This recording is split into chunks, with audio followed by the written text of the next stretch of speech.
जरा सोचो कि आप किसी माउंटेन पर हाइकिंग करने गए हो, लेकिन वो माउंटेन तो एक बहुत बड़ा मॉन्स्टर निकलता है जो कि सालों से वहाँ पर छुपा हुआ था। और अब वो मॉन्स्टर सिटी की तरफ बढ़ रहा था और सामने आने वाली सभी चीजों को तबाह करते जा रहा था। उसका पूरा बॉडी पत्थर का बना था ना, तो कोई भी उसे डैमेज नहीं दे पा रहा था। तो अब देखना है कि क्या मिलिट्री वाले एक लड़की के साथ, जिससे कि माउंटेन्स के बारे में काफी जानकारी थी, उसकी मदद से मॉन्स्टर की कमजोरी का पता लगा भी पाएंगे कि नहीं, और हम भी उनकी मदद करेंगे मॉन्स्टर को बीट करने में। स्टोरी की शुरुआत में हमें एक फादर और डॉटर को दिखाया जाता है जो कि वेस्टर्न नॉर्वे की पहाड़ों की चढ़ाई कर रहे थे, और ये सब करना उन दोनों की हॉबी थी। माउंटेन के टॉप पर पहुंचने के बाद एक आदमी जिसका नाम टोबायस था, वो अपनी बेटी नूरा से बात कर रहा था। टोबायस अपने बेटी को उन मॉन्स्टर्स के बारे में बताता रहता है जो कि सालों पहले अर्थ पर रहते थे, लेकिन जब उन सारे मॉन्स्टर पर सूर्य की रोशनी पड़ी तो इसकी वजह से वो सारे मॉन्स्टर्स माउंटेन्स में कन्वर्ट हो गए थे। और आज भी जो ये माउंटेन्स दिख रहे हैं ना, वो दरअसल मॉन्स्टर्स हैं जो अभी भी सो रहे थे। नूरा तो ये सब सुनकर काफी डर गई थी, पर उसे बाद में रियलाइज होता है कि उसके फादर सिर्फ एक कहानी सुना रहे थे। और अब इसके बाद हमें 10 साल बाद का सीन दिखाया जाता है। अब यहाँ पर नूरा काफी बड़ी हो गई थी और वो एक आर्कियोलॉजिस्ट थी जो कि अपने टीम के साथ वहाँ की जमीन में फॉसिल ढूंढ रही थी। और कई दिनों की मेहनत के बाद नूरा को एक डायनासोर का फॉसिल मिल जाता है। और इसके बाद होना क्या था, नूरा अपने टीममेट्स के साथ काफी इंजॉय कर रही होती है क्योंकि उसने बहुत ही पुरानी जानवरों के फॉसिल ढूंढे थे। नूरा तो काफी खुश लग रही थी। यहीं पास के एक पहाड़ी इलाके में बहुत सारे वर्कर्स मेट्रो स्टेशन बनाने के लिए उन बड़े बड़े पहाड़ों को तोड़ रहे थे।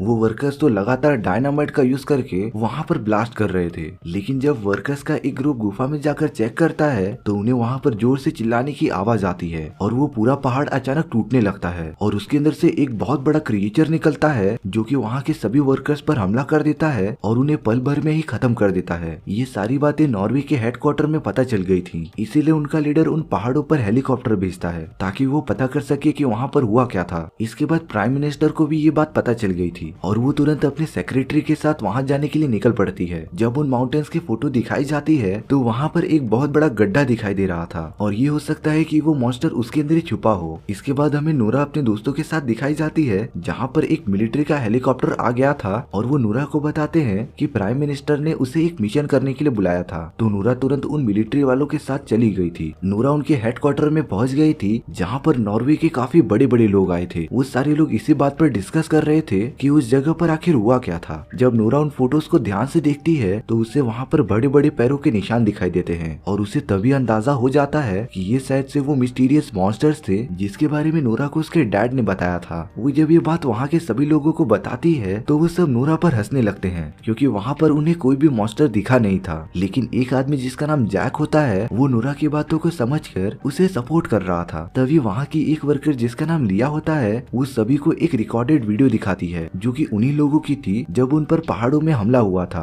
बड़ी बारीकी से एनालाइज करने के बाद वो सब उसमें एक अलग ही टाइप के मॉन्स्टर को देखते हैं जो उन सभी पर हमला कर रहा था। यानी कि नूरा की बात एकदम सही थी और अब शायद से वो बड़े बड़े ऑफिसर्स नूरा का कभी मजाक नहीं उड़ाएंगे क्योंकि अब तो उनका खुद ही मजाक बन गया था। यहाँ उन पहाड़ों के पास एक बूढ़ा कपल रहता था, पर तभी वो पूरी जगह हिलने लगती है। उन्हें लग रहा था कि ये अर्थक्वेक है, इसीलिए वो दोनों अपने घर के कंपार्टमेंट में चले जाते हैं। लेकिन कुछ देर बाद जब वो दोनों ऊपर आते हैं तो उनका आधा घर पूरी तरीके से डिस्ट्रॉय हो गया था जो कि शायद से उसी मॉन्स्टर ने किया होगा। अब यहाँ नूरा को उस मिशन में शामिल कर लिया जाता है और जैक उसे मिशन के बारे में सब कुछ बताता रहता है। इसके बाद वो दोनों एक हेलीकॉप्टर में बैठकर उसी माउंटेन्स के इलाके में आ गए थे। वहाँ पर उन्हें एक फ्रेडी नाम का सोल्जर मिलता है जो कि नूरा और जैक को वहाँ के बारे में बताता रहता है। फ्रेडी के अकॉर्डिंग वो मॉन्स्टर यहीं पर आया था पर अचानक से वो कहीं गायब हो गया। वहाँ पर तो उस मॉन्स्टर के बड़े बड़े पैरों के निशान भी थे जो कि देखने में काफी डरावना लग रहा था। इसके बाद नूरा उन दो बूढ़े कपल से मिलती है जिनका घर उस मॉन्स्टर ने पूरी तरीके से डिस्ट्रॉय कर दिया था। वो दोनों काफी रो रहे होते हैं क्योंकि अब उनके पास रहने के लिए कोई भी घर नहीं था। नूरा के पूछने पर वो बताते हैं कि घर टूटने से पहले उन्हें काफी तेज आवाज सुनाई दी थी और उनका पूरा घर हिलने भी लगा था। लेकिन इतनी थोड़ी सी इन्फॉर्मेशन से नूरा को कुछ भी पता नहीं चलने वाला था और जब वो उस मॉन्स्टर के पैरों के निशान के पास जाती है तो उसे एक अजीब तरीके की स्मेल आ रही होती है पर वो समझ नहीं पाती कि ये क्या है। और अब नूरा को एक ही आदमी याद आ रहा था जिससे वो इस मॉन्स्टर के बारे में बात कर सकती थी और वो था नूरा का फादर टोबायस। नूरा तो तुरंत जैक के साथ अपने फादर के पास पहुंच गई थी। जब वो अपने फादर के रूम में जाती है तो वहाँ पर उस मॉन्स्टर के बारे में काफी इन्फॉर्मेशन थी। जैसे लग रहा था कि नूरा का फादर टोबायस उस मॉन्स्टर के बारे में काफी पहले से रिसर्च कर रहा था। जब नूरा टोबायस को वो वीडियो क्लिप दिखाती है जिसमें कि वो मॉन्स्टर सभी पर हमला कर रहा था तो टोबायस ये देखकर काफी शॉक हो गया था क्योंकि क्योंकि उसने सिर्फ इसकी कहानियां ही सुनी थी। लेकिन अब वो मॉन्स्टर जाग गए थे और अगर वो चाहे तो वो सामने आने वाली किसी भी चीज को तबाह कर देते थे। तो इस बात के बारे में और जानने के लिए टोबायस भी नूरा के साथ उसी माउंटेन वाले प्लेस पर आ जाता है। टोबायस वहाँ पर अपने बनाए गए मैप का यूज करके उस मॉन्स्टर को ढूंढता रहता है और वो तो उस मॉन्स्टर के बॉडी का स्मेल यूज कर रहा था जिससे कि उसे पता चल सके कि वो मॉन्स्टर आखिर कहाँ छुपा है। पर तभी नूरा के सामने एक बड़ी सी आंख खुलती है और अब वो मॉन्स्टर धीरे धीरे उठने लगता है जो कि साइज में काफी बड़ा था। उसे देखकर नूरा और बाकी सब हेलीकॉप्टर में भाग जाते हैं। उस मॉन्स्टर की तो प्यारी सी पूंछ भी थी। वो उस बड़े से मॉन्स्टर का लाइव वीडियो चालू कर देते हैं जिससे कि हेडक्वार्टर में बैठे सारे गवर्नमेंट ऑफिसर्स देख सके और वो सब भी उस बड़े से मॉन्स्टर को देखकर काफी दंग रह जाते हैं। नूरा और बाकी सब तो हेलीकॉप्टर का यूज करके वहाँ से बच जाते हैं और हेडक्वार्टर में वापस आ जाते हैं। इस हादसे के बाद मिलिट्री डिसाइड करती है कि वो उस मॉन्स्टर पर हमला करके उसे मार देगी, नहीं तो अगर वो मॉन्स्टर सिटी में आ गया ना तो वो चारों तरफ तबाही मचा देगा। इस हमले का पूरा इंचार्ज फ्रेडी को बनाया जाता है जो कि अपने सोल्जर्स के साथ उस जगह पर आ गया था जहाँ पर वो मॉन्स्टर छुपा हुआ था। वहाँ पर तो नूरा, टोबायस और जैक भी आ गए थे। काफी रात होने पर वो मॉन्स्टर उनके सामने आ जाता है और अब फ्रेडी किसी भी चांस को मिस नहीं करना चाहता था, इसीलिए वो अपने साथियों की मदद से लगातार उस मॉन्स्टर पर फायर करते रहता है। पर इसका तो कुछ भी असर ही नहीं हो रहा था क्योंकि उस मॉन्स्टर की पूरी बॉडी पत्थर से बनी थी और अब उस मॉन्स्टर को काफी गुस्सा आ गया था तो वो भी उन सभी पर पलटवार करता है और वो तो कई सोल्जर्स को अपने मुंह में डालकर खा जा रहा था। वो मॉन्स्टर लगातार उन सोल्जर्स पर हमला कर रहा था पर तभी टोबायस उस मॉन्स्टर के सामने आ जाता है और जितनी रिसर्च उसने उस मॉन्स्टर के बारे में की थी उसका यूज करके वो उस मॉन्स्टर से बातें करता है और सच में वो मॉन्स्टर टोबायस की बातें समझ रहा था और उसे सुनकर एकदम से खड़ा हो गया था। तभी मिलिट्री का एक टैंक उस मॉन्स्टर पर फायर करने लग जाता है जिससे कि उस मॉन्स्टर का ध्यान भटक गया था और वो तो टोबायस पर भी जोरदार हमला कर देता है जिससे कि टोबायस को काफी डैमेज हुआ था। जब नूरा अपने घायल फादर के पास जाती है तो वो अपनी आखिरी सांसें गिन रहे थे। टोबायस नूरा को एक सीक्रेट बात बताना चाहता था लेकिन तभी टोबायस अपनी जान छोड़ देता है और वो मर जाता है। नूरा को इस बात का बहुत बुरा लगा था क्योंकि उसके फादर के जाने के बाद उसके लाइफ में उसका कोई भी नहीं था,